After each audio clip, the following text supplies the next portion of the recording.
Anong division yan dapat, champ? Mga Super bantamweight. sa 122. Okay. Anong height mo, Ronel? Sir, Anong height mo? Height pa.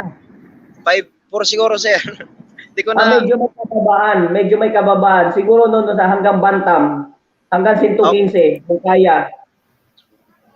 Yan yung kasagsagan yan. Kasagsagan ng mga ganyang height. Kaliksian yan. Payo ko sa'yo, panuorin mo lahat ng laban ni Kuya Rolando Boholmo.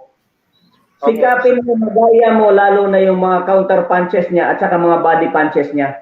Yung kilos niya, gayahin mo. Hindi ko naman sinabing gayahin mo lahat. Pero kung kaya mong gayahin, believe me or not, sabi ko sa'yo, Opo, sir. 90% marami kang pahihirapan dyan sa division mo. Opo, sir. Bali, may laban po ako ngayong linggo. Saan? Sa Las Piñas po. Kami po yung main event. Tama yan, tama yan. Basta sikapin mo lang. Ang disiplina kasi simula sa sarili yan, sabi ko sa'yo, kung may laban, kahit walang laban, ensayo ka lang ng ensayo. Para pagka magkabiglaan ng laban, alam naman nila yung mga boxer yan. Katulad ni Champ Rolando, kay Kuya Willie, mga boxer yan eh.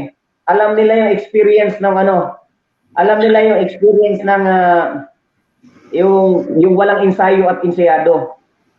Pero pagka ensayado yan, malamang bali ang higaan yan pagkatapos ng laban.